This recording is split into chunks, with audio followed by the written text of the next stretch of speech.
this is going to be insane right here, and I cannot wait to get all these golden nuggets. Thank you, Colby. What a great introduction. And I am so honored and excited to be collaborating with you. If you know me, I love collabs.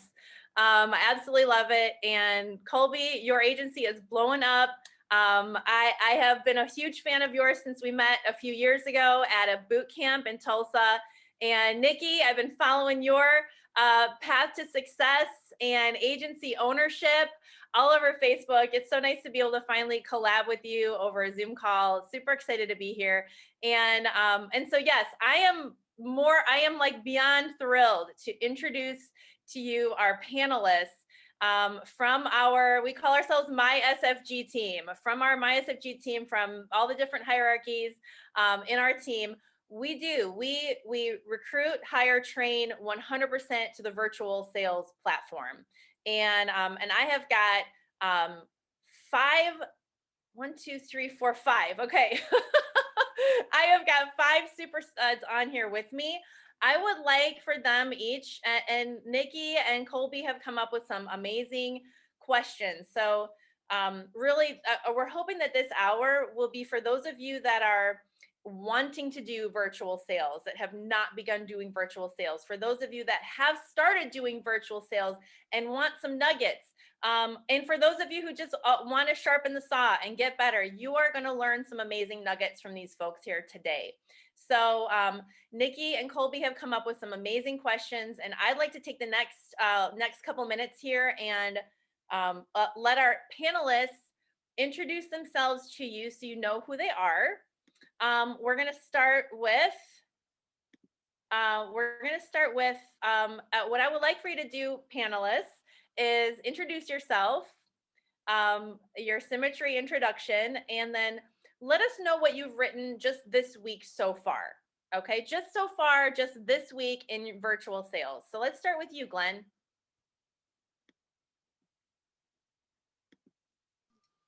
Guess I need to unmute first, huh?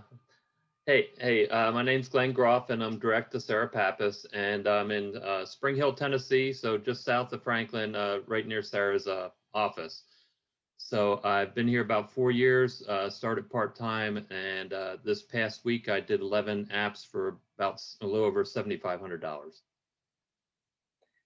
Awesome week so far, Glenn Groff, and I know your week is not even over yet, so fantastic.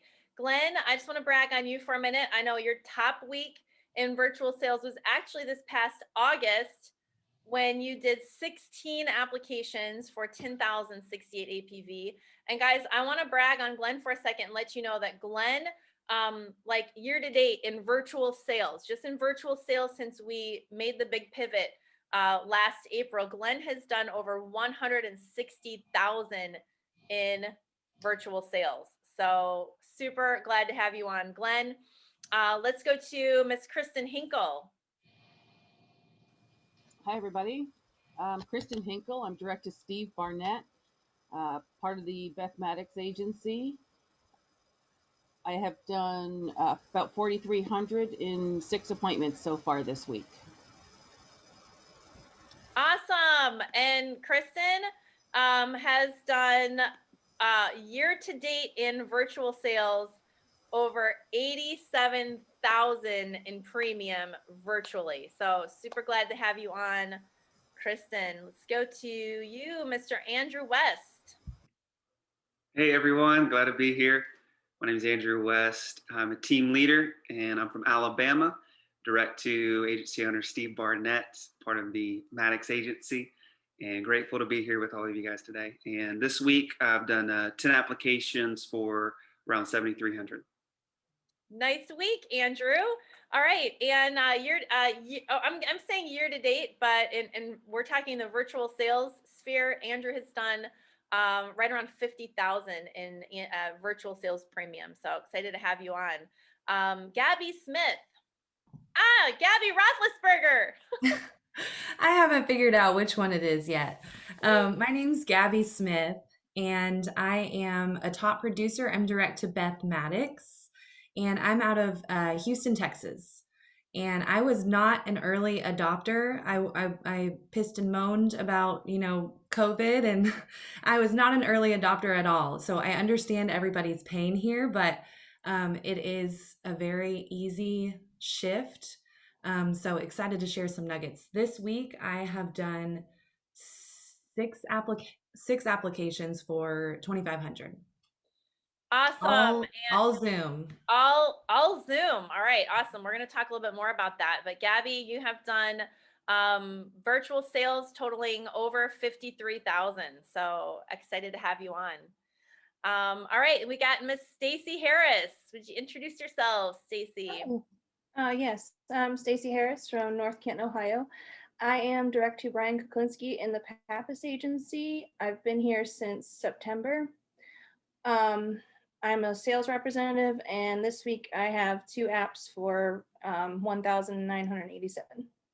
And I will say, so you'll hear a little bit more of Stacy's story, but she actually came from a telesales final expense call center to Symmetry, learned the Symmetry system, came on board with us last fall.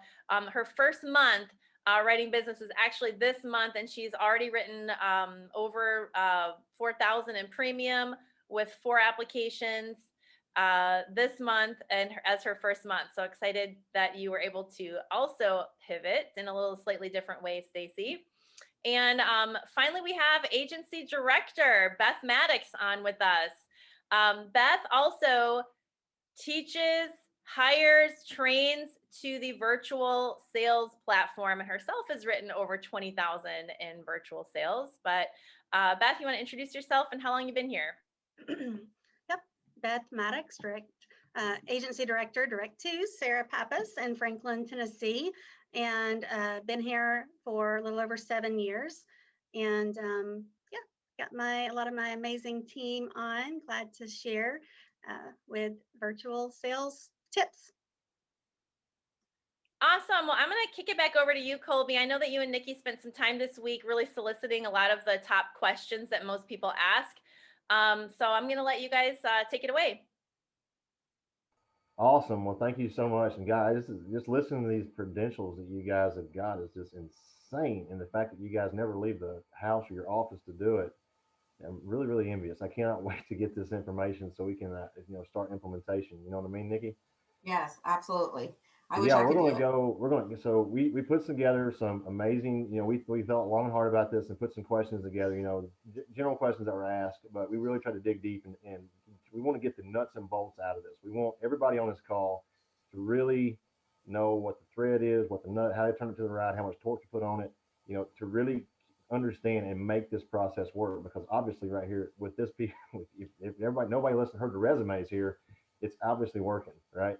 So they got the system figured out. So first we're going to start off. We're going to do a little round robin right quick. All right. And this you guys know the order here. So we're going to do a little round robin here. So the first thing is everybody get your notepads ready because we're going to do this and we don't know how long it's going to take, but we're going to get some incredible information covered here. Sarah, feel free to jump in here anytime. I know you're the one who built this entire platform, and Symmetry lies on your shoulders a lot of times for this. So feel free to jump in. So we're going to start off right here. One of the biggest things we want to know that we need to know is, and it's an impact question, but how has your schedule changed to accommodate virtual sales? And we'll go ahead and start that off with Glenn. Okay, so a lot of my schedule hasn't changed totally. What I do is before COVID, before we went to the Zoom process, I did everything. I made my calls Friday and Saturday, set my appointments for Monday and Tuesday. I still call Saturday now. I don't call Friday as much anymore. I call Saturday morning, set my appointments for through Tuesday. So I schedule whatever I can over the weekend, schedule for Monday and Tuesday, and then basically, after that, I call again Tuesday and Wednesday morning to set appointments for Wednesday and Thursday. So I try not to schedule out too far, but I don't like calling on Sundays unless I have to. So that's my process. Wow, awesome. Makes a lot of sense. What about you, Andrew? Yeah, so I was part-time running the field. So I was making dials on weekends and running appointments throughout the week as I could, and then going in full-time as well as virtually. So my favorite time to dial is on Friday afternoons and Saturday mornings for Saturday afternoon and Sunday afternoon appointments. And then Monday, right back on the phone for Monday afternoon appointments, Tuesday, and dialing and setting appointments for the same day or next day is my goal. Awesome. So far, we're 24, 40 days. Yeah, okay, that makes a lot of sense. Gabby, how has it changed? How has it accommodated your schedule? Yeah, so the really only big change is that you're booking, you can't book too far in advance. So if I'm dialing Friday afternoon, I'm typically running appointments Saturday and Sunday, booking for Saturday, Sunday, which if you're not running weekend appointments, I would absolutely recommend it because people are home, they're happy, it's the weekend. So Saturday afternoon and Sunday afternoon are really, really good times to dial. And if I'm dialing for those times, I'm going to be dialing Friday and Saturday morning. So Friday afternoon, Saturday morning, get as many appointments on the weekend as I can, and then hit the phones again Monday for Monday afternoon and Tuesday afternoon, and then Tuesday. So it just kind of works on itself, and you just dial to get as many appointments as you need. So it's a little different, whereas you would have longer dial sessions to book 15 appointments. It's not really like that anymore. It's just kind of a lot of different spurts of dial sessions. I'm counting right now, I've had 6 different dial sessions, mini dial sessions throughout this week, starting Saturday. So, Wow. yeah. I've never thought about it like that. That's really, yeah, because you spend 4 hours to 6 hours booking 15 appointments, and you're only booking for the next day or two. That's amazing. Yeah. Wow, makes a lot of sense. Kristen, what about you on your schedule? How has this schedule changed to accommodate your virtual sales? Basically, what everyone else said. I I try to dial to set. I'll set 2 hours aside to dial to set 3 or 4 appointments. The start of that third hour is my first appointment slot. So I try to set a block aside of time where I have time to dial, and that first appointment might be an hour after the dial. So I tried to book for same day or next morning. That's what I've had the most success with. Anytime after 1 p.m., then you start, the longer out the appointment is, the harder it is to hope they remember.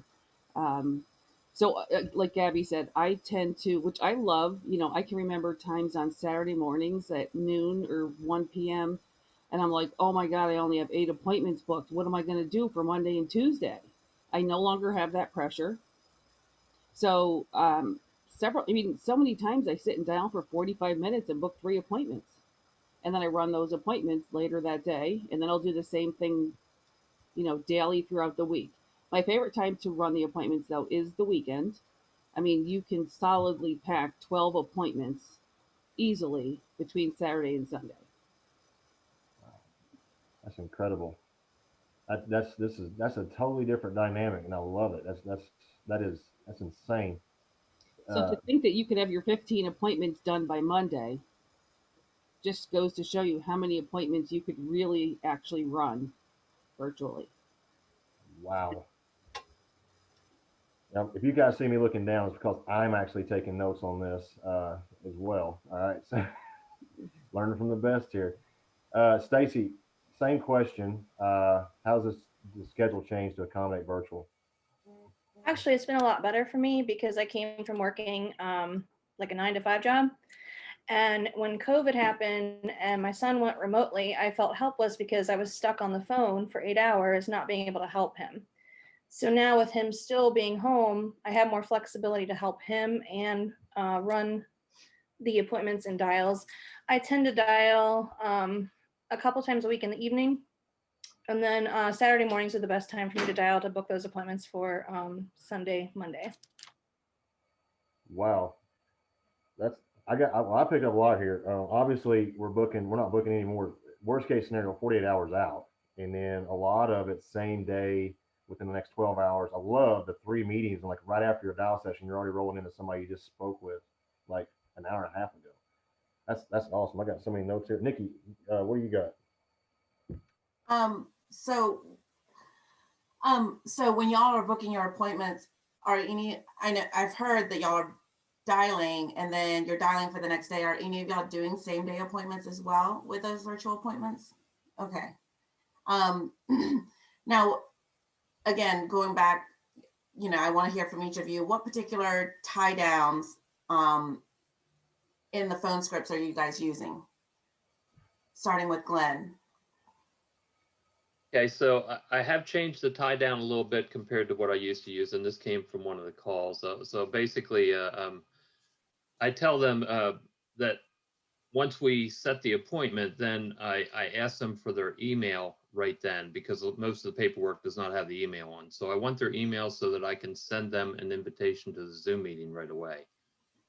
So I send them the invitation and have them open it to make sure every now and then you don't get the right email when I first started. So I've changed that. So I make sure that I get them to open, because everybody's using their phone. They have the smartphone, so they have their email right there. So I just have them open the email and accept it right then. So that way it's in their calendar, it's on my calendar, and that just makes it easier. And then what I tell them is just be in front of your computer or your phone at the time of the appointment, and I'll call you and make sure we can connect okay. And once we're connected, then we'll turn our phone off. But the one other thing I always do after I hang up then, which I never did when I was going to the home, is I text them right after I hang up. And I tell them, hey, we just scheduled a meeting for such and such a time for mortgage protection. And I send them a picture of my business card with my picture on it, so they can put a face to the name then too. So Okay, those are so things that I do. So that was golden right there. So you send an email while you're on the phone, not after you hang up. Okay, so that's key. Send an email with an invitation, making them open it up, and then you send a follow-up text, Right. letting them know. Right. That's huge, because none of us used to do that, right? No. Because we were all so afraid that they would have our information and they would cancel, right? Right. So that's awesome. All right. What about you, Andrew? Absolutely. So for our tie down, my tie down, I always ask them to grab a pen and paper, and then they write down my name, mortgage protection, and then I say, now what time do we say again? And I get them to repeat back the time that they've chosen. So they write that down. And then similar to Glenn, I asked them, hey, now do you have about 30 seconds to pull up that email you just gave me? Well, yeah, let me look it up. And then I tell them, all right, here's what I'm about to send you. I'm going to send you a little information about me that I normally would be able to give you if we did meet in person. So that's, confirming even more that it's going to be a virtual appointment, right? And then I tell them it's got a picture of me. It has my insurance license and information for your records to validate who I am.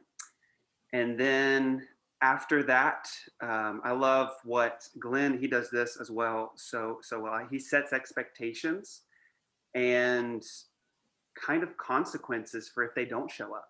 So I let them know I have other families to call and to serve, and I never double book. So if I call you and you don't answer, that's 2 families I'm not able to serve. So is there any reason you can think of that time will not work for you and your spouse?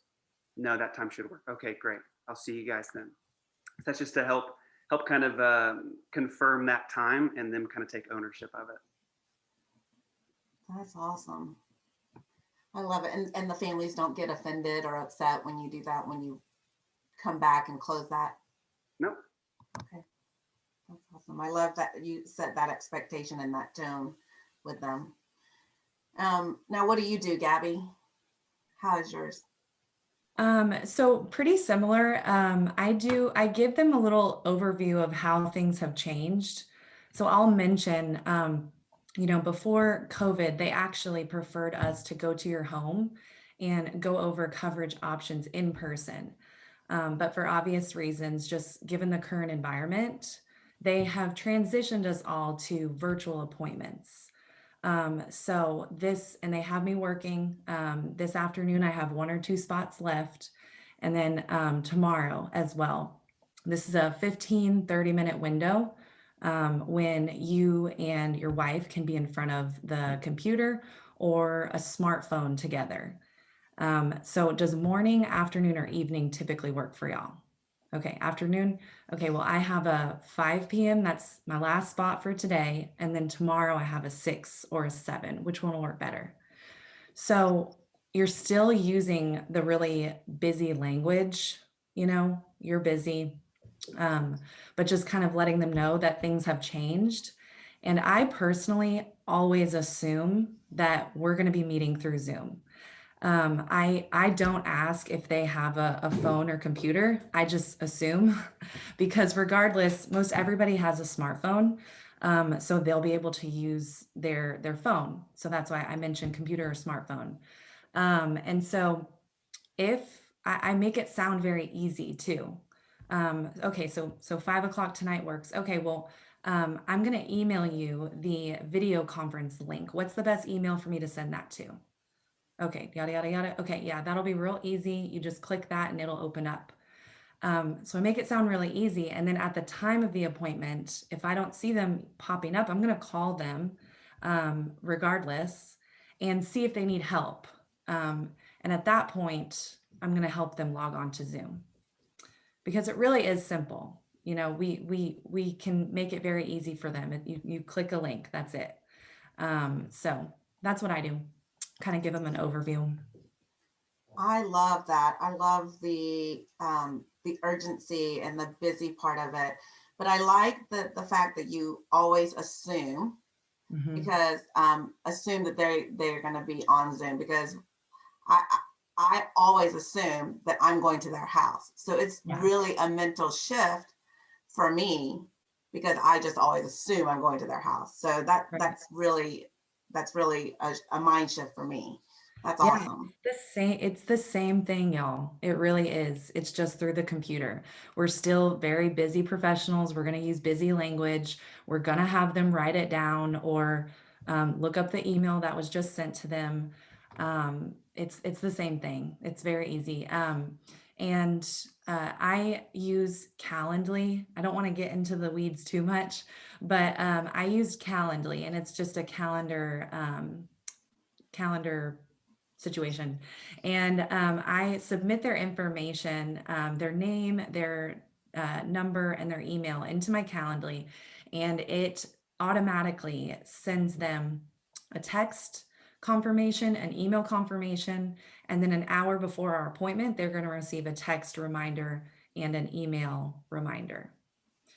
So those are things, like everybody's saying, that was an adjustment. Before we could just show up on their doorstep, but now we want to make sure that they have everything they need to be able to show up easy. That's awesome. Gabby, is Calendly a free service, or is that a paid program? It's free. It's free to I believe, and it's so user friendly, y'all. It really is. It's a really nice system. But there is a free version, and then there's a version, I think you do have to up the version, and it's like $8 a month. You can up the version to send texts, the text reminders. And if not, before Calendly, I was doing it myself. An hour before, I would send them a text. Okay. And what about you, Kristen? I still use the busy approach. They have me meeting with several families in your area. And I don't ask much. I just say, would morning, afternoon, or evening work best for you? Now, I'm typically dialing in the morning to early afternoon. So if they say afternoon or evening, I'm like, yes, I have a same day appointment. And most people, unless they're typically older, aren't going to book a morning meeting. However, the older people do show up more often. So and then when the tie down, I say, okay, so 5 p.m. today, works for you and your wife as well? Yes, yes or no? And then kind of the same thing these guys went over. I just confirmed, like, is there any reason that time wouldn't work for the two of you? I mean, I don't want, I'm tight with spots and I don't want to take away from another family that has availability at that time. And then they tell me, and then I go into, it's going to be, a Zoom meeting. I ask them for an email address first, because that if periodically you will find people that don't have an email address. So at that point, I know I probably have to pivot to a phone appointment, Okay. but I never really give them that option. So if they have an email address, I'm like, oh, great. Okay. So before COVID, I would have actually come and met with you in person. And usually sometimes you get a little pushback, like, ooh, I said, but now we're able to do this online. So I'm literally going to email you a link that says, click here to join. You can't screw it up. And they don't have to download Zoom, correct? If they're coming from a smartphone or a tablet, yes. But I address that in my reminder text. So I say at this point, actually, more so in the first month or so, people were like, ooh, I don't know. I'm like, listen, I'll call you up and I'll walk you right through it. It's actually pretty cool. So then I send a text a half an hour before the meeting that says, just a reminder, we have our mortgage protection meeting in approximately 30 minutes. If you're joining from a laptop, please open the email and click on the link to join.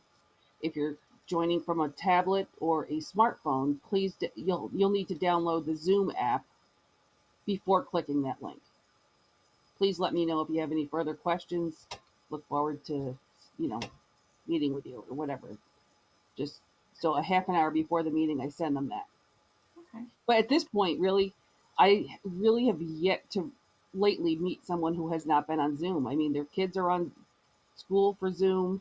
We've had Zoom doctor's appointments. Everybody's had a Zoom board meeting. I mean, you name it. At this point, it's kind of like people know, oh, yeah, okay, I have Zoom. Yeah, all right. So, okay, great. I'll email you the link and, just take it from there. Right. But I'm trying to book that afternoon and evening spots before I book the next morning. I'm filling up slots ASAP. And I have a pretty good show rate doing that. Okay. That's awesome. Thanks for sharing, Kristen. Hey, you're What welcome. about you, Stacy? How do you do yours? What is your phone script? Yeah, I'm still actually getting good tips from all of you right now, but I do make sure to ask for their email and let them know that I'm going to email them the link. I tell them to make sure they're going to be in front of their smartphone or computer, and I'm going to give them a call at the time of the appointment. And I text them, half hour, 15 minutes before the appointment as well. So similar to everyone else.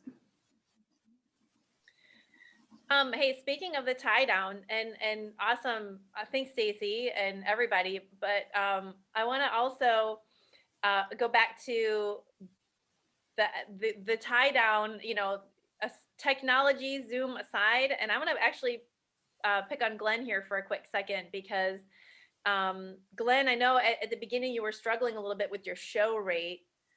And you added this magic question that Andrew alluded to. Andrew alluded to this magic question, but Glenn, I would love for you to just role play that question with us really quick. And that's kind of like the seal the deal of this time is going to work for you. So Glenn, if I'm a client and we decided that we're going to meet on Monday at 5, what would you say to me? Hey, Sarah, I just want to make sure, is there any reason that you and your husband would not be available at that time that we just set the meeting? So this is my last spot for Monday at 5 o'clock. So if you don't show up for our meeting, then another family has lost out on this chance to protect their family. So I just want to make sure that you are available then. Easy. If you're not, first of all, this is my last appointment on Monday at 5 o'clock. Okay. Cause let's face it, guys, you can only take one appointment at 5 o'clock on Monday. This is my last appointment on Monday at 5 o'clock. I've got 50 other families, I got a bunch of other families that need this coverage. Is there any reason why you cannot make that? Because if you don't make it, someone else is not getting their coverage. And adding that into your script, if you're not using that type of language, it might feel a little uncomfortable for you at first, but just put it in your script and read it, right? Just say it because you want to convey that, yes, you're busy, this is important, right? So Glenn, thanks for sharing that magic question with us. And Beth, did you have anything you wanted to add to that? Yeah, so I use a few things very similar to Glenn. I used that tie down even when I was going in the home, because you definitely want to try and avoid all the one-leggers, no matter how you're seeing a client. I ask a preemptive on Zoom. I say, hey, so are you familiar with Zoom? And because they may or may not be. If they are, then move right on. If they're not, then I will send them the email, send them the information, but then I just tell them, hey, I'm going to call you a few minutes before the appointment, not a big deal, and then I'll just walk you through us getting together. Because I want to remove fear and intimidation in the beginning. That was kind of a snag we hit, a lot of no-shows, and it was honestly, a lot of people weren't familiar with Zoom in the beginning, and I think what we were running into, it was easier for them to just not show up than figure it out, right? So I'll just ask their comfort level on the front end. And if they're like, oh yeah, not a problem, then shoot it over. It's, easy. If they have a Gmail account, you can also just send a Google Calendar invite too. And that's got the Zoom link and stuff too for them to join. But if they're not, I don't really go into a lot of detail or send a bunch of instructions. I just tell them I'm going to call and walk them through, and for them to have their computer up. I use a lot of humor in my tie down and connection. And so, all right, so make sure everyone's going to be there. If it's the male or whoever, I'll say, now she's going to be there, make sure make sure she's got, if she wants to have her face on, that you don't pop it on her and she's got her hair up in a towel and doesn't want to come see me. All right. So I just kind of do those types of things to make sure that they know they're going to be on camera and everybody's on board, so those types of things. Oh, and I saw someone mention Whereby. There are lots of different ways. My personal preference is to have a paid Zoom account because I want to record the meetings just for personal compliance reasons, and I have everything in the cloud. Wow, that's so good. Just one quick question that just came to my mind. Sarah, if you don't mind if I go off script just a little bit. What is the sit with all these techniques you guys have got right now? What would you say, and anybody can answer this real quick, and then we're going to jump back into some more questions. But what is the sit ratio you guys are seeing right now because of these techniques that you guys are using? I'm probably sitting with about 75%, I would say. Wow. Wow. It varies. Some weeks it's less, some weeks it's more, but I'd say overall it's probably around 75. Wow, 75%. That's incredible. Anybody else, real quick? For me, yeah, that's definitely, Colby, been a growth area because starting off, 20%, and then getting with my upline, getting with Beth, and listening to my recorded dial sessions, and okay, let's make these 2 mm adjustments, and then it went to 50%. Okay, let me make a couple more adjustments, and just keep growing. And then, so even this past week was 70% show rate. So it's all about, record yourself, train. And I love what Beth mentioned about recording yourself when you do a Zoom appointment, because then you can even go back and watch that with your mentor and, review it, make a couple changes again with you setting the appointment and then actually running the appointment. That's insane, Nikki, because they're seeing the same show rate as and Sarah, correct me if I'm wrong, you guys are seeing the same show rate as a top level producer in the field burning gas and diesel fuel. Right? With much more coaching ability because you can record everything and send it to your mentor for help. I love how Colby said burning diesel fuel. Okay, Colby, Maybe you're burning diesel fuel. Colby. That dually has some costs, right? Exactly. That's why we're going on here to lower. I'm low overhead, low rent, right? I mean, let's keep it simple. So yeah, if you're not putting money in the gas tank and you're not spending all that time in the car going to people's homes, how many more appointments can you set each week, right? And that's a great transition right there, Sarah, because that's what rolls into the next one right quick. All right, let's see here. Beth and Gabby, how far apart do you set your appointments from one another? In other words, how much time do your appointments generally last when you're setting these appointments? For example, and for reference, in the field, I'm gonna run an appointment every hour and a half, 2 hours. What do y'all's look like when y'all are setting these virtual meetings?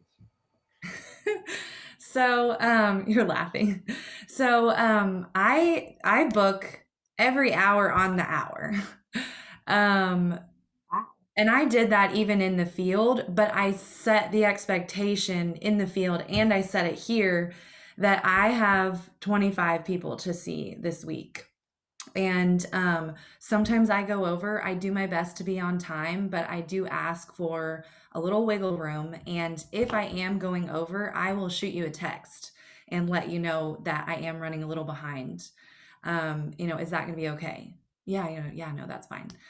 So I always let them, be aware that I'm really busy and I have a lot of people to see. But I'm every hour on the hour.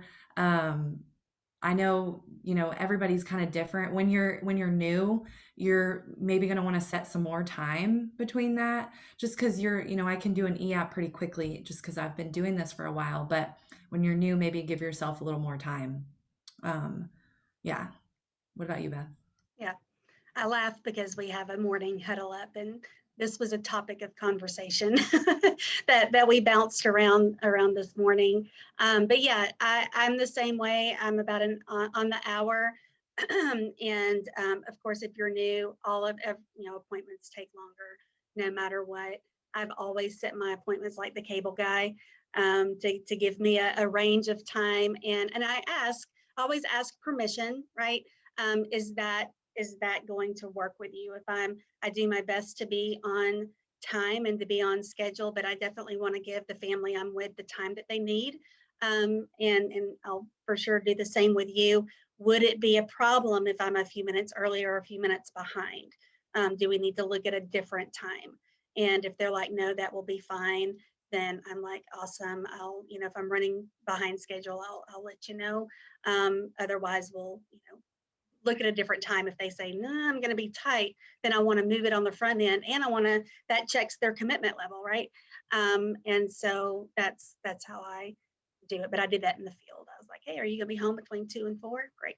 So. And things move a lot faster on Zoom, right? Like before they answer the door, they get you some water, you just hop on here and you're going. So it moves a lot faster. So it's the time is very. And in the field, you could do, door knocks if you got no-showed or one-legged. Here, like the worst thing that can happen is like you've got just all this dead time. I mean, you could do obviously other things and dial and that kind of thing, but I'd rather just keep it going. Yeah. I need some tips on how you keep it just to an hour, because I'm running the same amount of time. I ask for grace on time, right? You gotta love the one you're with. Like, do you already know what you're gonna write to keep it in the hour? No, I mean, it's kind of like, Sarah and I always had the 30, 60, 90 rule. Pretty quick if they're not your client and you're out. It's usually about 60 minutes if you're writing one and 90 minutes if you're writing multiples. And so it tends to level out. You have no client, they're not your client, you have a no-show, whatever, you may be running a little bit behind and then you catch up. That's again, the cable guy's schedule tends to work out. It won't work for everybody. Type A scheduling, I have found, doesn't really work well here unless you give big gaps or give plenty of time in your scheduling. There's so much gravity in what was just said here, because in the field, and Sarah, you and Nikki, I know all you guys have been in the field can attest to this. When you're rolling and that flow is moving, the best I've been in the house in and out is an hour, and that's with rapport, talking about the deer heads and the fish on the wall, learning all the kids' names and birthdays, having dinner with. I mean, you're out in an hour and you're like, yes, I'm on the way. I got bonus time. Average is an hour and a half. What you guys are saying with a little bit of work and experience here, you have condensed this down, and you are in and out of virtually in a house with policies written in an hour. Now, in that hour, is that typically one main policy, like maybe the breadwinner, or are you talking like husband and wife both combo here and coming back later, or you're getting it all done in an hour? It's usually like I'm speaking to one application, like one Okay. person. Yeah. Yeah, exactly. And I just lost my train of thought. Yeah, so one application, and then, but like I said, you as you get better, you can fill out applications faster. But everyone's different. You know, you have to do what's comfortable for you. But my thing always was, if I have a no-show and I have given myself I gave them 2 hours of my time, and then they no-show me, you know, that's brutal. And then what if you get another one? Okay, that's 4 hours of time that, you know, it kind of stinks. So yeah. That's insane. That's, I mean, you're talking, just doing a rough estimate here. You're shaving off, if you're in the field, you take off an hour and a half, 30 minutes drive time. I mean, you're buying yourself what, Nikki, 3, 4 more, 5 more appointments a day easily to sit on. If you were running a full day, right, and not doing, you know, because I know some of you guys run full days, and some of you guys like Kristen, you were talking about running 3 or 4 appointments that afternoon. But still, though, that isn't. Wow. Okay, let's roll to that next one, Nikki. The next question on that, because that's really Yeah. good. I got really good. This is for Stacy and Kristen. What are the differences between video sales and telesales, and how do you handle them differently? I prefer a video sale. I feel like there's more of a connection there when you can actually see someone, you can see facial expressions. So if I have to pivot and do a telesale, they're not my favorite, but I sometimes I feel like I have to. They can't see if I'm just kind of chuckling with a smile, so I have to actually laugh and make, you know, the personality come through in what I'm saying. I also feel like in a telesale, I have to put on a little more of like a take charge tone, so to speak. Whereas on a video sale, so let me just back up for 1 second. So when this COVID crackdown happened, I was I think 4 months into this. So when I was going in the home, I would build myself so much rapport that I'd build it right out of a sale. Right. I mean, I had coffee, I knew their dogs' names, and I felt like I didn't necessarily have as much control over the presentation because the husband's bringing the dog out, the wife was stirring the spaghetti sauce, nobody's paying attention. I also had things I was looking at on my screen that they couldn't see. Right. So pivoted to video sale, the presentation.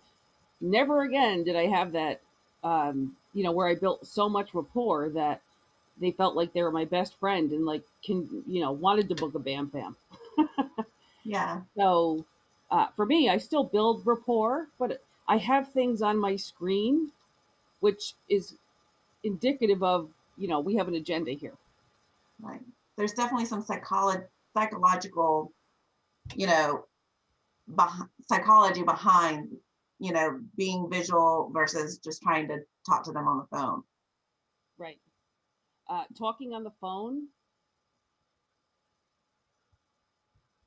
I follow the script almost to a T when I'm on, like, you know, the telesales script, and it's much more difficult. But I try to laugh, I try to joke around. I mean, the best I can and build rapport.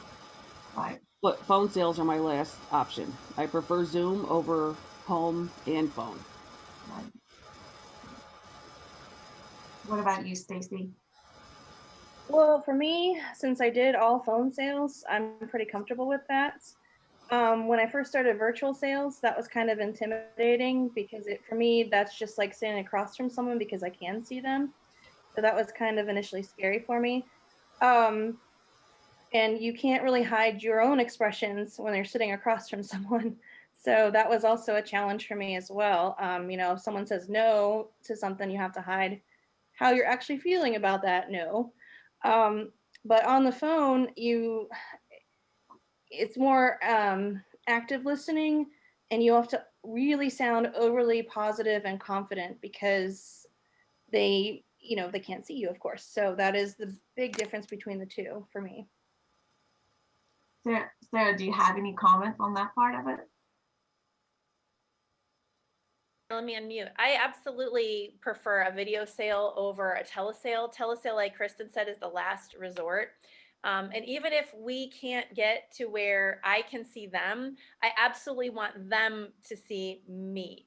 Because at the end of the day, people buy from people that they like and trust, right? And if they can see me, if they can see my hands, if they can see my facial expressions, if they can see my screen and what I'm showing them in the application, that's going to elevate the trust level like way high. So absolutely, the video sale always is going to trump the telesale. So don't get lazy.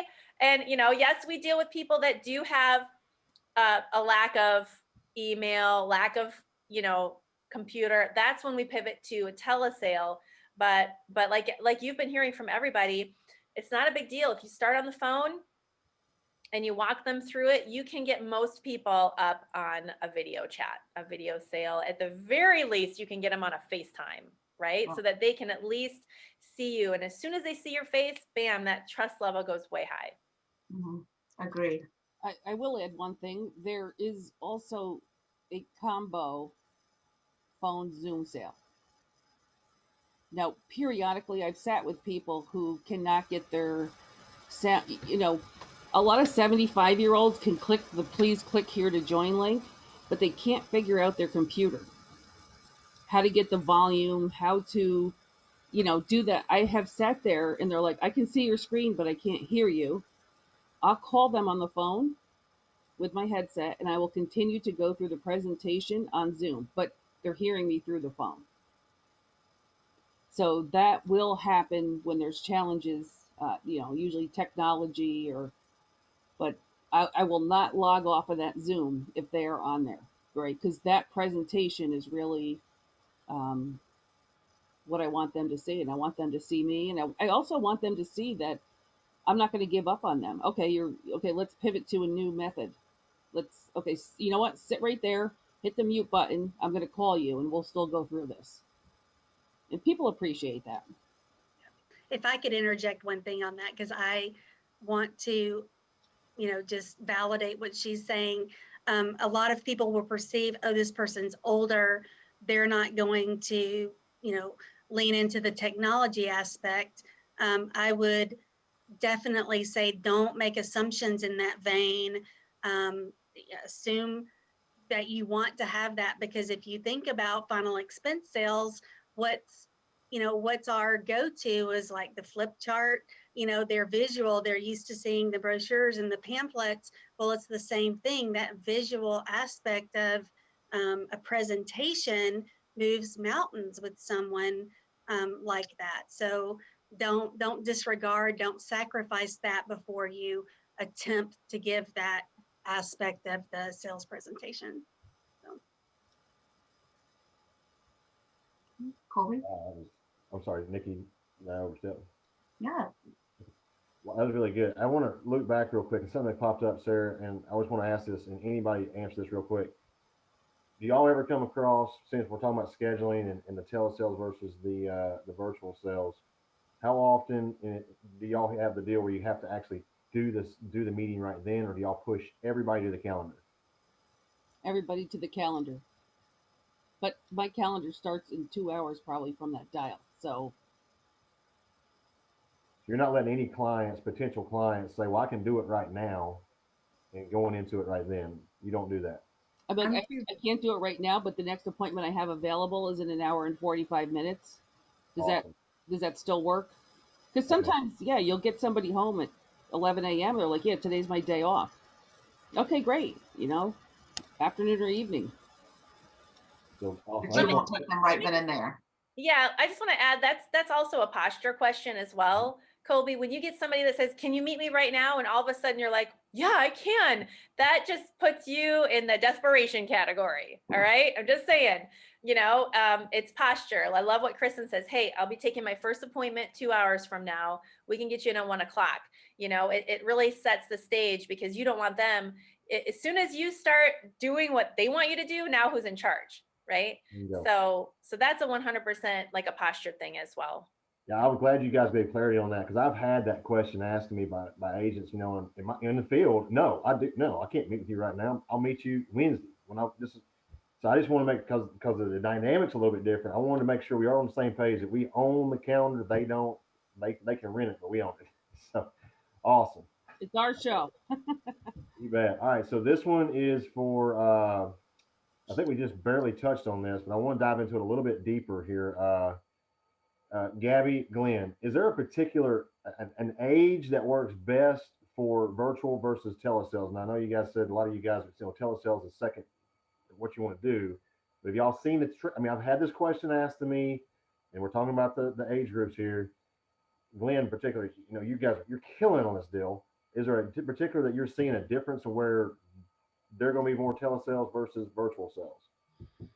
Well, to start with, I'm 62. So when this first came out, I didn't want anything to do with doing it on the computer. So I'm not real tech savvy.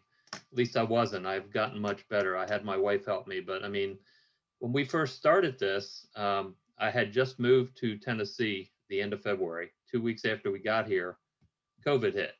So my wife and I are in this business. So we had to make this work. So we had to make the pivot. As Sarah says, we had to make the pivot to make this work. So we're both high risk. So we didn't want to go out. So I didn't want to meet with people. So this was a way to get around it. So in some ways, I think it helps me with older people, because I can relate to them, because it's like, okay, so yeah, I never did this before either, but I'm in my 60s too. So it's very simple to do. So a lot of people that are in their 70s struggle with it. When I first started with this Zoom process, I tried to force them to do email, try to do the Zoom. And I lost 2 or 3 people because they just said, well, this is just too difficult. And they hung up on me. And I just lost those sales. So I pivoted from that point and said, okay, so after a little bit, after some time of trying to get them on, if they can't get on, I say, that's fine. We can just do a phone.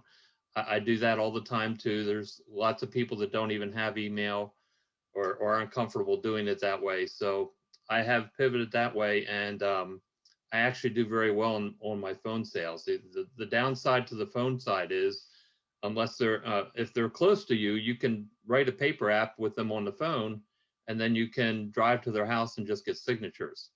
If they're a distance away, then you have to basically mail it to them for them to be able to sign it. But I've done that too, and that works also. It just obviously adds a week or two to the process. But it's easier.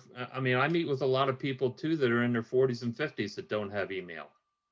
So they just don't. They don't want to do anything like that. So I try to do what's best for them. You can usually tell pretty quick if they're really hesitant about it. They say, nope, don't do that. It's like, okay, well, let's just do a phone. But it's mostly the older people that struggle, because the technology has passed them and they aren't at the point where they want to try to keep up anymore. But I also tell a lot of the older people, once we figure it out, it's like, hey, now just think, now you can see your grandkids this way, and that usually puts a sparkle in their eye. So there's benefits to this too, compared to before. So it is a way for people to communicate much easier, and every month that goes by, more and more people are doing this through Zoom. So there's less and less that aren't accustomed to it.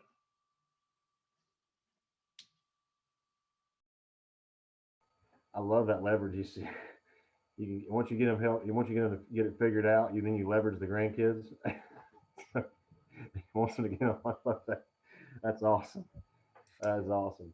Nikki, you Yeah, got I would say the same thing. I mean, Oh, yeah. it also goes back to what you focus on, right? Like if you're focusing on, oh no, like, they won't be able to figure it out. What you focus on grows.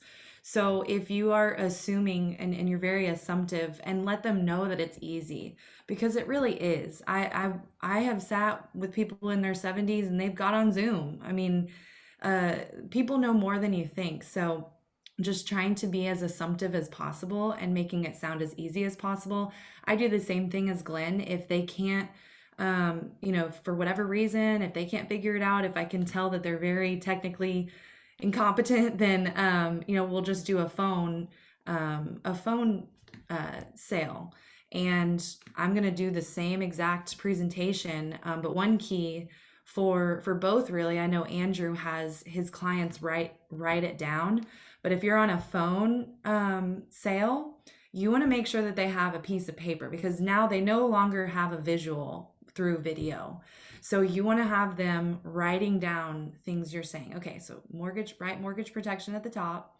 And then when you're going over options, they're writing down the options. They're writing down the company. They're writing down their why. Who are you wanting to? Okay, write Sarah's name down. And so they literally have that visual in front of them for a phone and a video, having that there.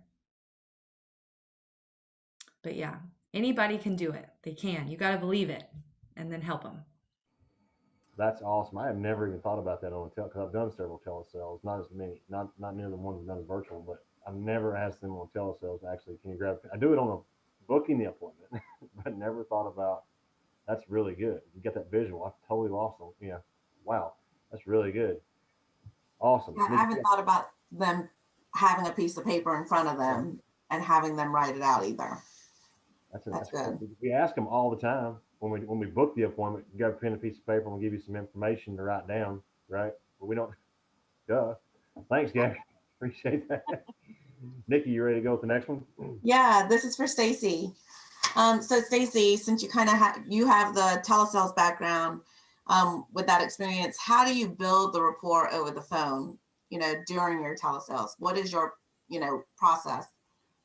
Yeah, it's always about keeping them engaged. So if I hear something in the background, like I hear a dog barking, I was like, oh, is that your dog? What kind of dog do you have? I have a German Shepherd. He's a big baby, Or if I hear a child in the background, oh, you babysitting? Oh, how old's your grandkid? Or if they mention what town they're from, I'm like, oh, I lived in a really small town, 700 people. So they're like, whoa, that's really small. So I always try to keep them engaged that way, just to kind of relate to them. And also to keep it more interesting than just giving them all the information that I have. Right. That opens up more rapport and more communication for them to ask me questions as well. Okay, so same as when we get into the home, we find that connection, to build the rapport and the trust as well. Okay. I want to add a little something to that. Stacy does an incredible job of putting people at ease on the phone, getting them to smile, asking them questions to kind of draw out like who they are. I want to take it back to the telephone, where we always say everything starts on the phone, right? And I think that the rapport that you can do on a telesale and on a Zoom sale, it starts on the phone, but also something that I add into my tie down that I didn't mention earlier, to kind of elevate the trust level. When I text them their reminder for their mortgage protection appointment, I actually send them a picture of my driver's license. And some people do their state insurance license. I actually do my driver's license. Why? Because I just told them I'm going to need to see their driver's license when I get in the home with them. Okay. And so that's like, to me, I want to fast track the trust. I want to fast track the rapport. I want to fast track the likability. So if I'm going to ask them for personal information, I'm going to give them my personal information first. And so on that reminder text, I'm going to now some people are not going to do what I'm saying, and that's okay, but I will send them my driver's license. And that is like to a lot of people, especially my clients, because now they know who's going to be calling them. They know that it's me. They have my personal information. Wow. And then, like Stacy, when you get on the phone and you make them smile and laugh and you're a real person, you're asking about them, you get that rapport, and that trust level goes way up to here right away. So send them your driver's license. Meeting's over. That's awesome. That's all we needed. I've never thought about that. No, I'm just kidding. That's really good. Send them your driver's license. I've never we've asked for that, but we never have. Wow. I didn't mean to interrupt you, Nikki, but that was huge. No, I think I would be a little bit more afraid of sending my driver's license. I'll just send them my state license, my insurance license. But that's good. Anything else, Stacey? Did you? Yeah, do you have anything else on that, Stacey? Oh, I'm sorry. No, I don't think so. I just, if I make a small joke or something, that really helps too. So like you said, just like being in the home, I try to do the same thing over the phone, and that helps me with the video sales as well. Okay. Do you do more telesales still over Zoom, or are you 50-50? I've done more Zoom. Okay. If they can't figure it out once I get them on the phone initially, then I'll just stay on the phone with them and try to walk them through it. And if we can't get through it, then I just finish up on the phone. That's awesome. Colby? Man, this is so good. This is really good. So to answer the very next question, which everybody's wanting to know, we just talked about the report on the telesales. So this is for Kristen and Andrew. Same question. How do you build rapport on the Zoom call? What's the key nuggets there? Yeah, so I'll go ahead and start if that's okay. Sure, you bet. The first thing I do is smile and wave. From the very start of the appointment, I want to, there you go. So everybody go ahead and do it. Put your hands up. There we go. Smile and wave. Show them your hands. That helps build trust. Shows them that you're open, vulnerable, here to help them. And it's very important that you set the energy for the rest of the appointment, right? Sometimes I'll hop on a Zoom and it's just, the client is stone cold. I'll go, hey, how's it going? And who knows, that might be the first time they've even smiled that whole day. So start with a smile and wave and set the energy. That's how I always start my meetings. And then I immediately go into, this is who I am. To build rapport, I go ahead and double check, make sure they have a pen and paper to write down my name and my license to verify what they also received in the email. And then I move into asking questions and then celebrating their answers. The reason for that is, yes, I want to build rapport and trust with them, but I also want to set up for when I ask deeper questions. I want them to be comfortable and open with answering this. So I celebrate their answers. So, hey, Colby, how long have you lived in that home? Oh, actually, well, I just bought it in August. Congratulations. That is amazing. That is super cool. So a guy I met with the other day, I asked him, so what's your favorite part of the house, James? He said, oh, the kitchen. I love to cook. Oh, really? That's great. I love to cook more than my wife, Lauren. Any good recipes I should do? Wow. Right. So I'm responding to their answer, but I'm also making it pretty quick, right? Just getting through that rapport, making it natural to, again, build up, celebrating them to answer my questions. And then, so I asked, again, like for advice, be friendly, and then make sure to tell stories and to ask questions, right? Because we're master storytellers and masters at asking questions. That's how we build rapport. So that's some of the tips I use. Really good. Awesome. Got a lot right there. I mean, I basically do the same thing, but I tend to take the small talk route first. Ask them, just kind of general. Are you working from home? Or, do you know anybody that's been affected by COVID? Or just if they're in my area, how much snow did you guys get last night? Or just small talk, the same way you would if you were in the home. Mm-hmm. But again, I have my screen up so they know there's an agenda. And then for me, I don't get hung up in just a rapport conversation meeting, because in the home I did struggle with that. So that would be, and then I start a meeting and I build rapport throughout the whole thing. Mm-hmm. I don't go from like building rapport right into presentation mode. I kind of ease into presentation mode, but I'm building rapport the whole time. And I'm very transparent with everything that's, on my screen. That's really good because a lot of times in the field, you and I both heard people talk about this for years. Rapport is what it is when you're in the home, right? Because you're in their kingdom, you're in their house, their home. So you guys have kind of condensed that down a little bit, and keep interbedding it throughout the hour, so you can stay on track and get in and out of that meeting and not be sitting there for 2 hours unless you're writing probably a half a dozen policies or something, right? It's 5 minutes. Pardon? Within 5 to 7 minutes, Okay. I'm starting to ease into, I'm starting my presentation. Okay. Yeah, like and like she said, knowing that rapport is going to continue as you ask difficult questions, but also friendly questions, and you just continue to build that trust. Yeah, I like that word you used, ease into the presentation. So it's just you're transitioning from rapport into an ongoing conversation that's going to wind up with you collecting a paycheck and So protecting. when they log in, this for me happened to be critical. So how many times are we on a Zoom meeting? So for me, like, let's say Colby's talking, I look like this Mm-hmm. because I'm looking at Colby on my screen. Right. Okay. So 5 minutes before the meeting, I set it up. I have my mortgage protection presentation loaded with their options in there. And I move the boxes with the people in it directly below my camera. Mm-hmm.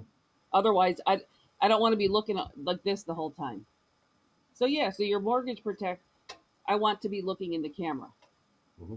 So I move the boxes where we're going to show up under that. And when they log in, I'm already sharing my screen. It says, mortgage protection.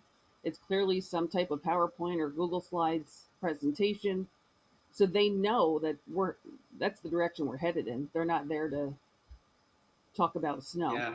And Kristen, something I do that helps is if I am looking down and taking notes for any reason, I hold my notebook up just a little bit.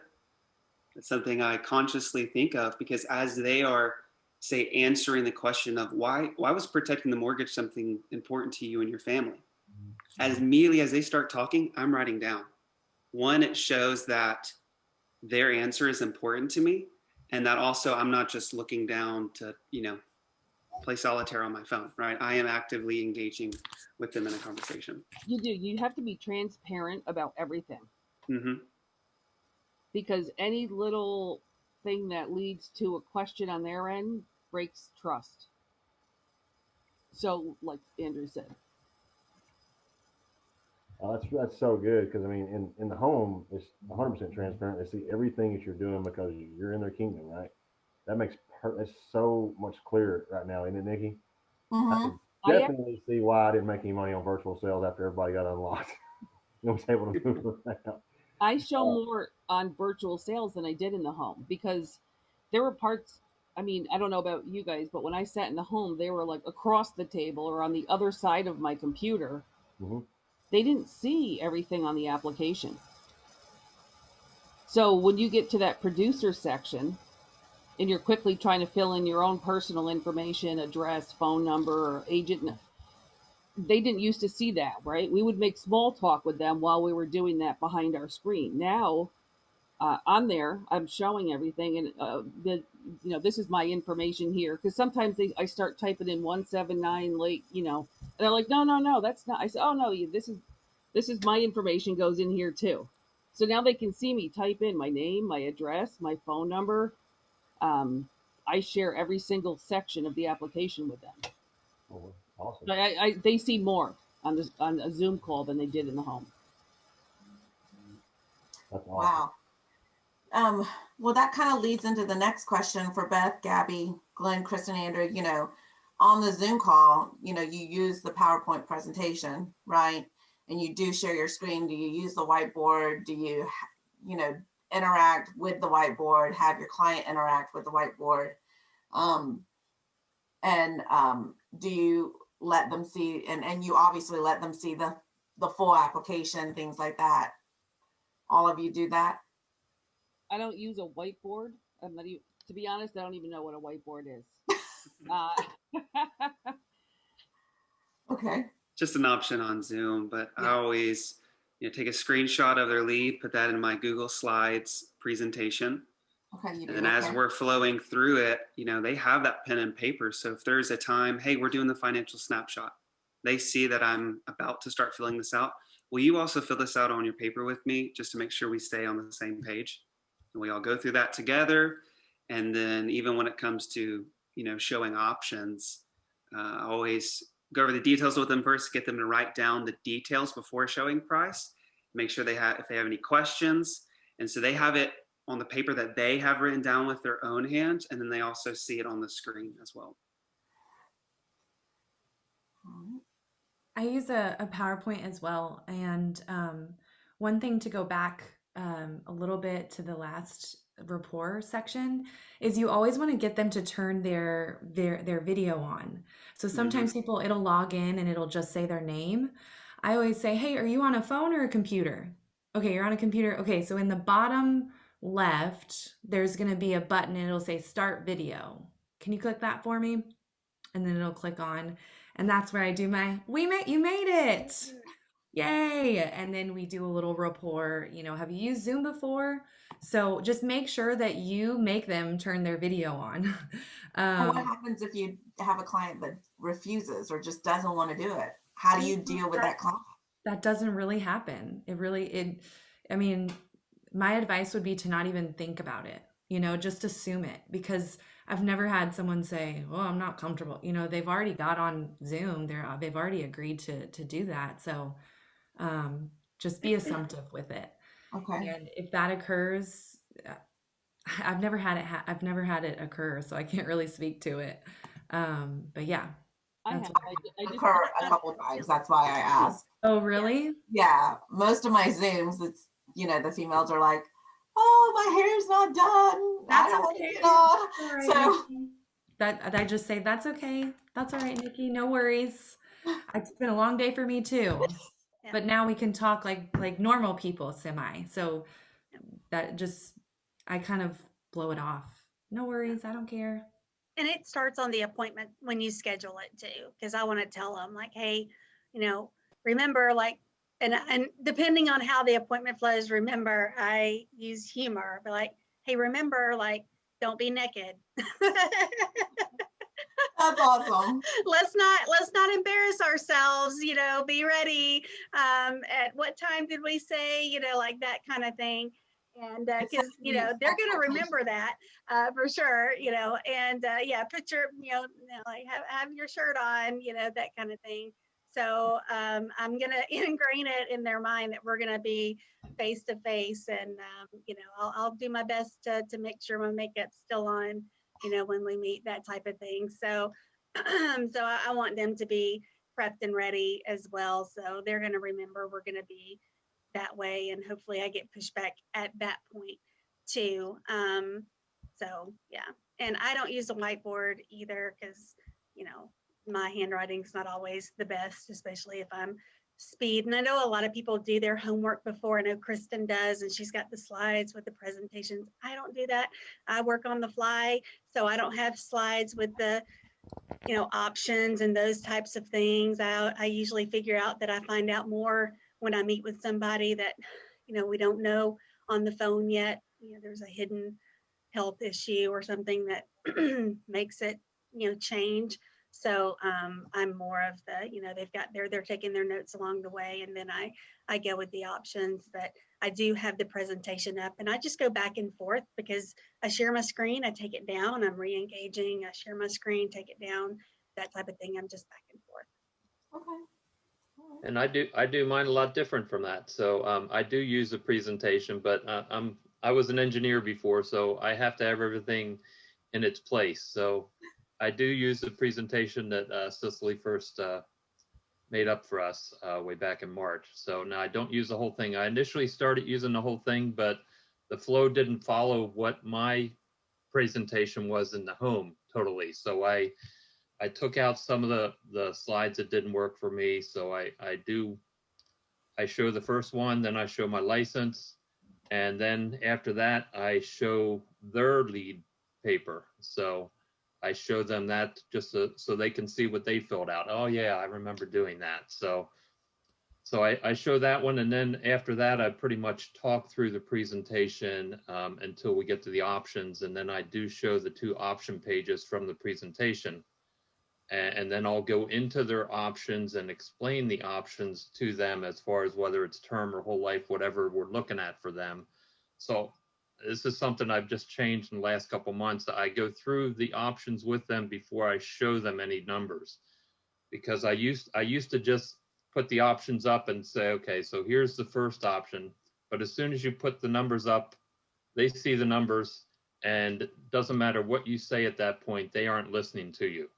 So I go through the options without telling them the price prior to showing the options on the screen. So that, and then I have them write down stuff just like everybody else was saying. I have them write down, okay, so this option is a term. I have them write all that down in front of them. And then I show the page with the pricing on too. I do the same thing. So I have a couple of slides in the beginning that kind of discuss differences between mortgage protection and regular old life insurance, with the living benefits, that type of thing. Then I have an Excel spreadsheet embedded into the presentation where I do the financial overview, the bills, how much they make, that type of thing. And I continuously refer back to that, right? If I ever get pushback with anything financially or budget wise or, that type of thing. Then I go into, this is the part where I show the 3 different types: full payoff, partial payoff, equity protection. There's a few sentences that I write there, but no, in my mind, I know which way I want to take them, probably, right? Based on the health information I gathered.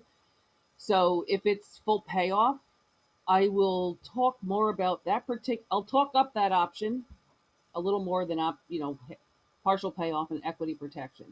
If they're older and it's critical period, I will mention things like, full payoff is this, blah, blah, blah. It's all, the most comprehensive coverage is also most expensive. It starts to get more expensive as we get older, harder to qualify for, right? Because I want to steer them toward critical period. So I don't want to sit there and glorify a full payoff and then show them critical period options. I want to glorify the option I'm trying to steer them into. And just kind of touch on that the other 2 exist. And I'll say, just as a coaching thing and as a leader, like, what a beautiful tool we have as a PowerPoint for a new agent, right? To guide them through the process of being with a client and to keep them between the ditches and on point and as a flow. This has really been I think a gift to have an agent be able to be with a client and have a little bit of a guide to help alleviate fear and have a process that's much more defined. The first time I stepped into a home, I was petrified. So another beauty of this is being able to do a ride along, so to speak, with somebody that a downline in a different state. Right? Some people, if you live close to people, you can do in the home ride alongs. You can do a Zoom ride along. So I would have loved to have had this option with my upline when I first started, right? I mean, the first time you go into a home, it's I was scared. So that's another beauty of being able to use Zoom. And that, there was a period of time in the beginning where, right, I mean, most people, granted there's exceptions, don't go into a home and immediately just start writing apps left and right.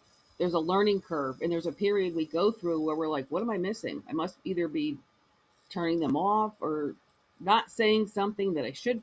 So you can narrow down those close issues way before that person's just continuing to wander in and out of other homes, and you really don't know what they're doing in there. Now you can find out. Well, something that Colby and I do, or something that Colby taught me is, we go through their financials, because something early on when I used to call Colby in the home, he would say, well, what's their discretionary that's left over? And I'd be like, I don't know, because I wouldn't go through it. I was too embarrassed to ask the questions. And so I really had to get through it. And I heard Andrew say that he would go through their financials. And Glenn, you used the presentation. Do you go through their financials? And Kristen and Gabby, do y'all go through their financials as well on the Zoom so that you understand and know, not to present them something bigger than what they can afford? Yeah. Yes, I do. I go through. Oh, go ahead. Go ahead, Kristen. In the home. Okay. I love this about Zoom. I can hide behind this screen and ask you anything. You're sitting at somebody's kitchen table to ask them. So I come into their home and I'm asking them, how much is in their savings account? How much do you make? I was so uncomfortable asking those questions. However, so I would breeze through it. So in my Zoom presentation, I have an Excel spreadsheet embedded in there. So now we get to that screen. Okay, so now this presentation, they're just following along. The couple of times in the home I did ask those questions, I'd get pushback. Well, why do you need to know how much is in my 401k? I just want mortgage protection. Or, that type of thing. Now that I'm kind of, throughout my presentation, I'm shaking my head. Yes, they're following along. We get to that slide, they're still following along. It's so much easier to extract that information out of them. And I actually feel a lot more comfortable that I'm not sitting at their kitchen table. Absolutely. And then getting to the financial snapshot, I look at it as kind of threefold. One is I set up that expectation subconsciously in my role and purpose. So we look at something you need, can qualify for if it's well within your budget. And so that's part of finding their need, right, financially. And then right before then, I show questions. Here's some of the questions I'm going to be asking you. And again, this is all on the SFG Life website. Here's some mortgage questions, health questions, and financial questions. And then we go to the snapshot and they see that the third thing is, it's just a fill in the blank. I'm just doing my job, right? It's nothing personal, right? Of course, we're personal, we're building a relationship, but this is just a fill in the blank I need your help with. And so what I do is I'm sharing full screen. I'll hit where it's, makes it a little bit smaller to where I actually click it and edit it. So they see me typing out their answer, right? Okay, your mortgage amount is 768. Okay, 768. I put that in that slot. And so it's a build up to the financial snapshot to where when I'm asking those questions, I've never had pushback. Nope, either. That's awesome. I never even thought about it that way. Colby, did you? Glenn, I want to hear how Glenn does that. Yeah, I'm not as technical savvy as some of you people, so I don't have it on my screen. But I do ask all the questions, and like Andrew said there, I do say at the beginning we're going to be going over some health questions and some financial questions. So that's already been talked about at the beginning to find out what their need is. But I do have it all written out, and when we get to that point, I usually go over that right after I go through the client qualification form, and then I ask them if they have their own life insurance and what their house appraised at, if it was they just got a refinance or just bought the place, find out how much capital, how much equity they have in the home. Yeah, and that's something huge. Always celebrate the equity. What, you have 25,000 in equity? Did you know that? Actually, I didn't. That's incredible. Congratulations. So always elevate them. Yeah, because I tell people, hey, this is, especially if they're in their 50s or 60s and they have 50 or 60 or $100,000 equity in a home. Hey, that's your nest egg. That's what you've worked all your life to build. So that's all part of your nest egg. So I do go through the financial. I've had two people push back on me. They were very wealthy individuals that didn't feel it was my place to know that information. I said, fine. I usually try to find this out just to find out the husband and wife, especially if it's a husband and wife, to see if one is in more need of this protection than the other, because if there's a maid breadwinner, then you have to protect the one that is not working or has the less income. But if those two people, it's like, okay, you guys are fine. I mean, money's not an issue for you guys, so I don't have to go into that totally in depth because I don't want to like upset them more by doing that. But I've only had 2 people ever question that. So I do go through the whole financial, go through all the questions. And, I never did that in the home. I was always too afraid to do that in the home. But I started doing that probably six months ago now, through Zoom, and it has made a big difference because it does show the people, hey, I'm just trying to find out what your finances are, what you're in need for. So it's all part of the process and making sure that you're finding their why and what they really need out of this protection. Yeah, and then as you're asking those questions, bringing it back to their story and their why. Okay, so you have 25,000 in equity, James. That's amazing. So is that part of the benefit that you want to bless your family with and to protect?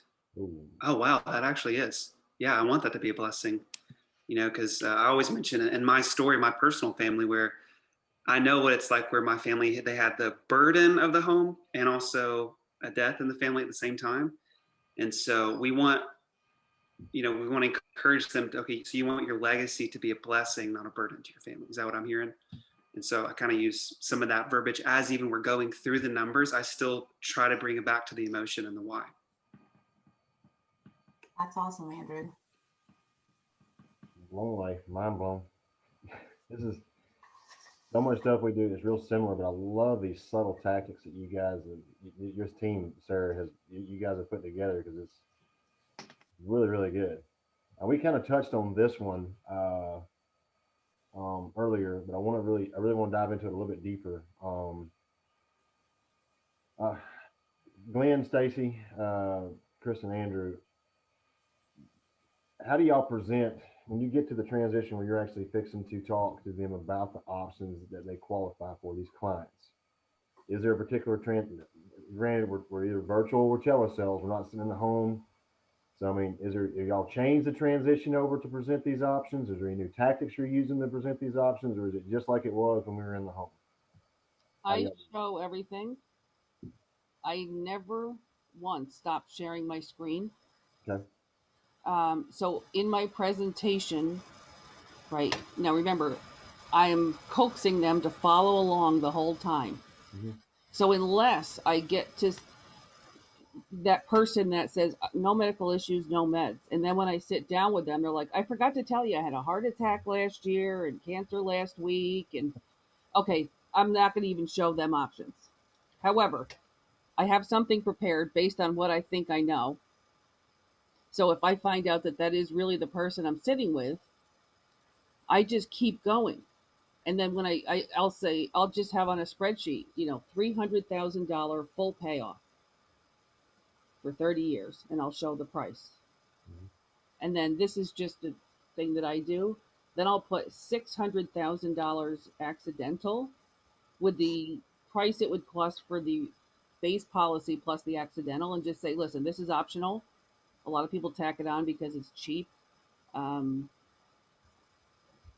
I show those two options because I'm going to assume, right? Because one option's $100, the next one's $118. So most people are going to pay that extra $18 to get what they double coverage if it's an accident. So I show them that. I do the same thing for a partial payoff.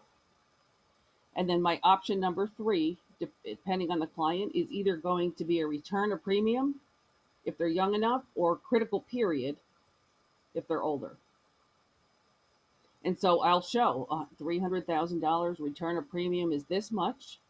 After 30 years, you would get back this much, or you could opt to take the whole life policy with no further payments and show that amount. And now they'll ask maybe some questions or whatever, right? But they're in follow along mode at this point because we're, half an hour or so into this.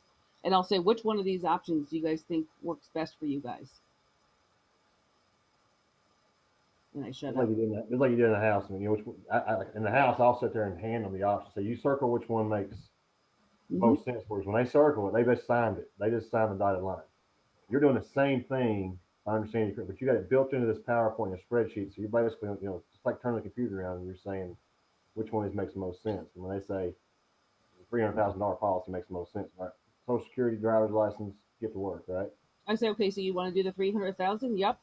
I immediately flip over to say Mutual of Omaha or, whatever website we're going to go with. Okay. I log in right in front of them. I pull up the app. I don't stop sharing my screen ever. I want them to see every move I'm making because I don't want to break that level of trust. And I feel like if you shut the screen off, now that breaks the flow.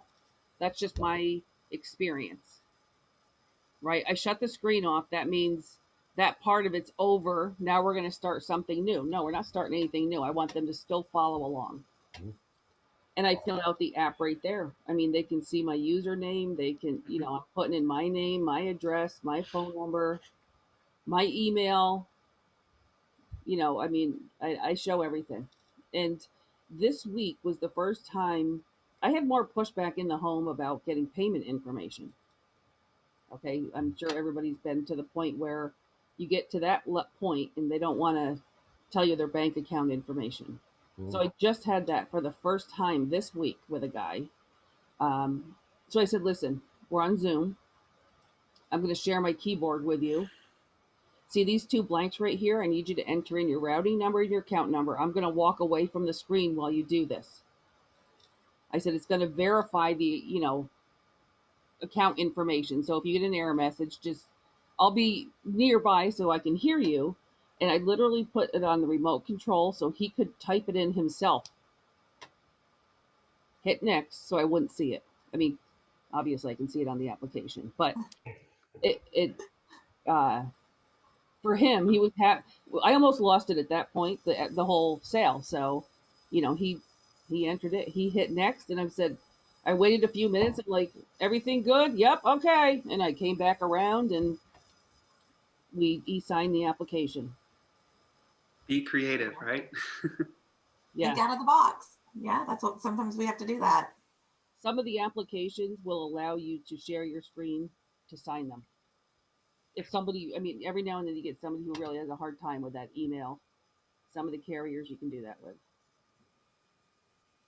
I think Andrew has something to share, and then I want to share something about e-signing when we get there. But Andrew, when you're showing options, you're thinking outside of the box all the time, my friend. Yes. So here is just my flow as I'm thinking through my slides, that keeps me on track. So I always get them to write out the options, again, like I said, without showing the price, because I want to still be their underwriter and their consultant. And if they ask any questions, I want to go ahead and address it then. And pretty much to get them to a place where they've almost already picked their option, but they haven't even seen the price yet. They know why they need it, why they want it. And so then from that point, I get them, so they have all that written out and they also see it on the screen, right? So they see it on my slides, they have it written out. And then like Colby said, I get them to circle the option once I give the 3 prices, right? Okay, here's the prices that match all of those. It's kind of like a fun little fill in the blank. And then I go, okay, now circle which one is the most comfortable for your family that gets the protection that you need and want. And now, Nikki, is it okay if I go use the restroom real quick? I've been helping families back to back. Is that okay? Sure. Thank you so much. Of course, they've actually never said no. So this is something I just started about a week or 2 ago. And I love it because I leave, go use the restroom. I mute myself, leave the camera on because I don't want to just surprise them when I'm back. But I was even talking to my wife, Lauren, the other day. I was like, think about the psychology of that. If I'm at Target and I'm looking at phone cases, right? I need a phone case to protect my iPhone, right? Well, if I'm looking at 3 different options, do I want to know about the options and then make my choice? Or do I want a guy in a red shirt and khaki pants standing over my shoulder? Right? And so I want their help, but I don't want them breathing down my neck as I pick an option. And so I leave, I do that, and it's worked, 9 out of 10 times. And so that's something I like because that way I don't have to just sit here and say, shut up, shut up, shut up in my head. I can actually physically leave and give them time to talk about it. Andrew, And you don't even he's have probably to had, I was going to say, he's probably had his best week ever in the last like 8 or 9 days. So You don't even have to go to the bathroom. You could just shut your camera off. Yeah. Shut your camera off, and now you can listen into what they're talking about. But and know when to turn it back on. Mhm. That is awesome. But absolutely give them some time. I love that. And maybe you really do need a break and walk away. Yeah, most of the time I actually do. Y'all, I want to talk really quick about e-signing. Okay, Kristen, you mentioned, if you can give your client control over the computer, and that type of an e-app allows for that, awesome. Most of the time, it's going to be a scenario where the e-app is emailed to the client for an e-signature.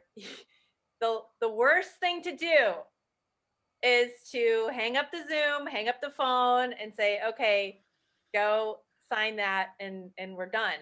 Okay, no, you've got to close the communication loop. You've got to close the loop. You got to stay on the phone with them until they e-sign, right? And so I know for me, especially if it's with an older client, it's a lot of, okay, now go to your email. Okay, now what do you see? Do you see an email? Okay, open the email. What do you see? Okay, what do you see is my favorite question to ask to keep them engaged during the signing process. If you just say, okay, find the email, open it, and then it's like radio silence, they might be totally lost and you won't know it for 10 minutes. So guiding them along the way, what do you see? It's the same as at the beginning of the appointment when we're trying to get them on the Zoom. Okay, click this button. What do you see? All right, do this. Now you're elevating yourself as their guide, as their leader, as the, that trust. And so it's what do you see? It might take a minute. I had to do it twice. I had an appointment yesterday. She couldn't find the email. She was really confused. She had to call me back. So we set a time to call a little bit later this afternoon. And it was all like, what do you see? What do you see now? Okay, click this, with the Mutual of Omaha. You got to be familiar with that, because you got to open up 2 boxes before it'll allow you to accept. Okay, click this box. Okay, now close it out. All right, now click the other box. What do you see? Great, now hit the X in the top right corner. Great, what do you see? Oh, can you hit accept now? Good, great. Now what do you see? Oh, now, you know what I mean? I know it sounds elementary, guys, but that's what you got to do to guide them through the process until it's come to completion. If you are sharing your screen on Zoom, can you just give them the access? Do y'all give them the access to be able to just open everything up and then check the box and sign it and then take the access back? Or do y'all physically send them the email? You cannot have them sign it through the computer for the final signature, because it does not meet the requirements of the insurance companies. So you have to send the email. Because of the IP address. Okay. Yeah. Yes. Thanks for confirming that, Glenn. That's because you have to mark before that whether they're present or not. If they're not present, then it has to go to their IP address. Okay. So just because they're virtual, they're not present. Correct. Have y'all ever have them share the screen of their email and walk them through it that way? What I do is I just do like Sarah did. I just walk them. What I did originally, because I didn't know how they were, is I created a dummy application on myself and sent it to my other email so I could see what they were going to see when they got to sign it, so that I knew. So then I wrote down, okay, so this is what you do first, because every insurance company is not the same. Mm-hmm. So I did that ahead of time. So I knew, so if I know I'm doing Moo or Foresters or whatever, I know what they're going to be getting for their signature part. So then I can walk them through it a little easier. Awesome. All right. Well, I think we're coming down to the last question.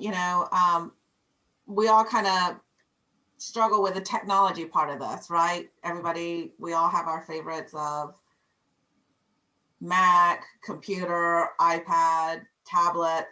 What do we use?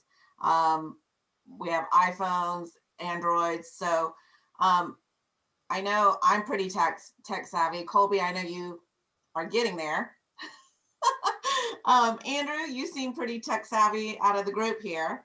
So, did you start off with a laptop? Did you just, what kind of technology did you implement into your virtual sales? Yeah, great question, Nikki. So for me, it's definitely knowing about options.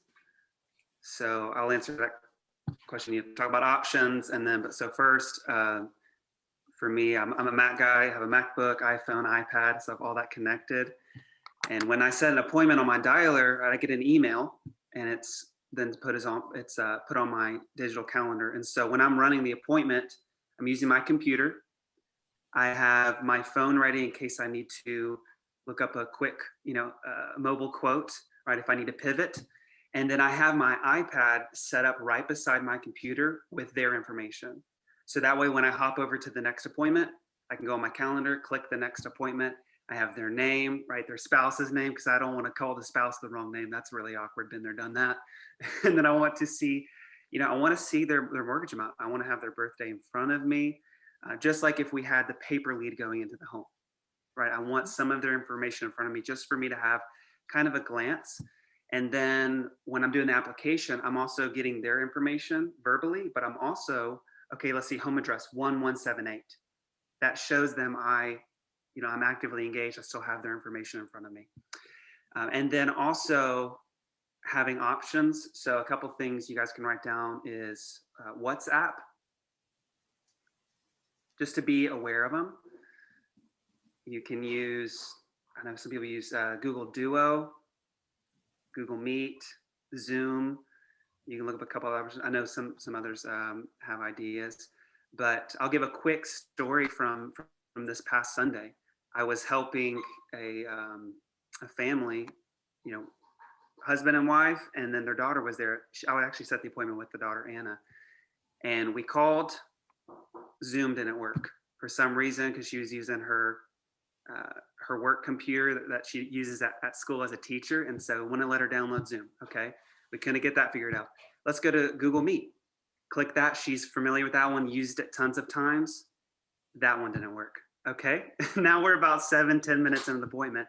Now I'm thinking in my head, okay, do I pivot to a phone sale? And then I just so happened to ask the question because I knew about it.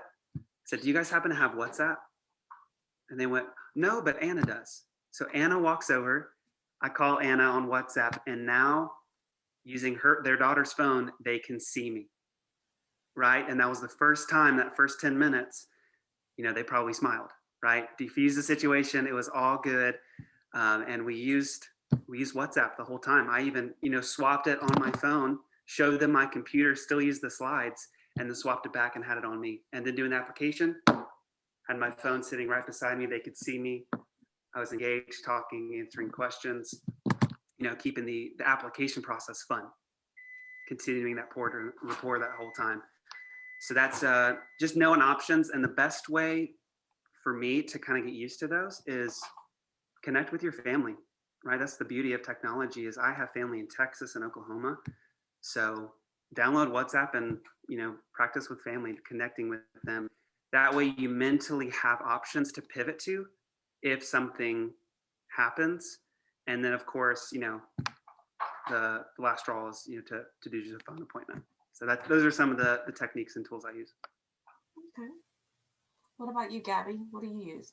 I'm assuming you're pretty tech savvy.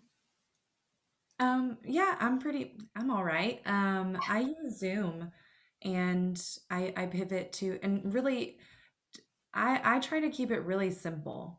The only thing you need to do virtual appointments is a laptop with a microphone and a camera. That's it. Just find something, find that, or if you have a desktop computer, then you'll need to buy a little camera. I'm not that tech savvy. I don't know how, you can Amazon it or something and get something, but most computers these days have a camera on it and a microphone, and that's really all y'all need. That's really it. And then as far as pivoting to the phone or pivoting, like Andrew said, to those other resources, I know people were mentioning Whereby or Whereby. It's also very simple doesn't have, I don't think, as much tools as Zoom with sharing and, you know, recording and then being able to save it in the cloud, things like that. But that's another good option to pivot to. But I think the key is just keeping it simple with yourself. If you are kind of worried about the transition, keeping it simple with yourself and keeping it simple for the clients, because at the end of the day, y'all, it's the same thing. It really is the same thing. It's just on the computer. That's it. So that's my thing. Keep it simple. Yeah, I find that having a good Wi-Fi network service and clear microphone, whether it's built into your computer or whether it's a separate microphone, if you have to go purchase one on Amazon. I actually purchased a different camera, a clear camera, and just a computer. Having that clear microphone so that the client isn't going, what did you say? Or the camera is fuzzy. That's all really important. And you don't have to spend a lot of money for that, but those few little detailed things are important, I think, when you're trying to do a Zoom appointment. Yeah. Sarah, do you have any final things to say? I totally keep it simple. You know, Kristen lost me when she said Excel spreadsheet. That's not me, but I love that she is able to incorporate that in. And you know, you can, that's the beauty of this. You can keep it as simple as necessary. And if you are that tech person, you can incorporate more technology into your presentation and all it does is it elevates you. Again, it makes you look more professional. Some people like to have the dual screens. You know, I keep it real simple. I use my laptop. I keep it simple because I want to keep it really simple for my client as well. But the more you can, you know, the better you look on camera, the better you sound on camera. That elevates you from 90% of your competition. I guarantee you nobody else is doing video sales like we do video sales on this team in Symmetry, you know? So when they can see your face and you can smile at them and you can create that rapport, that connection, you've just separated yourself from everybody else that's out there to help that family. And that's, at the end of the day, all that matters. I do have one final question. When you guys do your Zoom sales, how do you present yourself? Do you know, because when we go into the home, I don't go in my suit, in my dresses, you know, because I want my clients to relate and be relaxed. And, you know, a lot of times I'm just in a sweater, a blouse and jeans, you know, very casual, making it. So how do you guys transition from the field and on here, making your clients feel, you know, relatable and comfortable? How do y'all dress on your Zoom calls? I'm dressed like this. This is my Zoom shirt. This is my little Zoom sweater. I keep it right here on my chair and I'll just throw it on and then put some jewelry on and that's it. I mean, and then I'll have my pajamas at the bottom. That's what's also fun. You know, I this is what they can see and that's it. You know, you still want to look nice. Nikki, you have a really great office background. Like that all looks great. You don't really need to get too crazy with it or think you need to rearrange everything, but you know, a wall, maybe not have a bed behind you, but don't be behind a window because the window and the light will mess that up. But yeah, I just wear this. Keep it clean, keep it simple, organized background. And I don't put as much makeup on as Colby probably does, but you know, I have this button down ready just to show them that I do care a little bit about how I present myself. But not so much to where I'm wearing a three-piece suit. You know, I do want to relate because a lot of times they're, of course, just wearing a t-shirt in their home, but we are professionals. We still present ourselves well, clean, simple. And yeah, that was pretty much my same approach going into a home, jeans, button down, you know, so. Well lit. That's, Yes. you know, don't be in the shadows, smiling. It's just, make them feel like you've kind of just got your crap together. Basically, more than anything else, just, yeah. you know. And a good way to think about it is if someone takes a picture of what my video looks like right now, would I want that to be shared? Yeah. You know, so keep smiling throughout the whole presentation. Good light. I use headphones for for audio, just to make it clean and simple. And consistent. Okay. Well, Colby, do you want to close us out? Sure. This has been, well, we're only almost at the 2 hour mark. So this has been insane. Am I tracking bad right now? I got a bad internet connection. I want to thank all of you guys, Sarah, the Pappas organization, Gabby, Andrew, Stacy, Glenn, Kristen, Beth, all of you guys for 2 hours of y'all's devoted attention to us and everybody else that was on this call. It's been absolutely amazing. I've got 5 pages of notes that I cannot wait to start implementing. It's just been incredible. Thank you guys so much. We are in your debt. I hope everybody on my team, everyone on this call got something out of it, because we sure did. And Sarah, thanks for doing I thought we were just going to have our call and have you guys just jump on and start throwing stuff at us. And so thank you for your leadership on this deal and setting this deal up a way that it works really well. It's amazing. Learned a lot from you today on how this deal works. Appreciate that. And I'm anxious to get to work on this. Really excited about this. Thank you guys again so much. Yes, thank you. I'm definitely gonna implement Zoom now. You guys are awesome. Thank you so much. Can I add one thing? Absolutely. I have really taken advantage of time zone differences now, right? So a lot of those 6-7 o'clock appointments at night are prime time. Instead of having one 6 p.m. appointment, I can run 4 of them. Oh. One on the East Coast, one Central, one Yeah. For somebody looking to really manage their schedule, if I want to work at 10 o'clock at night, I'm on the East Coast. I can book an appointment over on the West Coast or Mountain Time. So it's been great in terms of managing. Nobody on the East Coast is probably going to book a 10 p.m. appointment, but. That's awesome. Hey, you never know.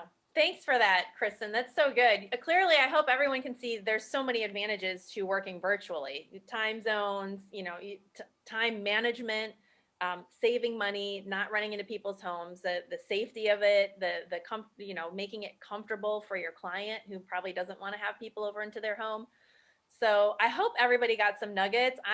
Colby, I'm just blessed that you had asked us to share today, because I wanted to just lift up our team. We have so many super studs that you were able to witness today, and even more like on our team. I hope everybody got some nuggets. I want to absolutely thank Glenn Groff, Gabby Roethlisberger, Kristen Hinkle, Stacy Harris, Andrew West, and Agency Director Beth Maddox for being on and adding your tidbits, because that's how I learned this business. I just constantly was getting nuggets and tidbits from other people, listening and making those 2 millimeter adjustments. So I hope that translates into the success of your week this week and in future weeks to come. So thank you, Colby and Nikki. Congrats on your AO run. We're super stoked for you and Kevin. And awesome. Love the collab. Bye, y'all. Bye. Bye.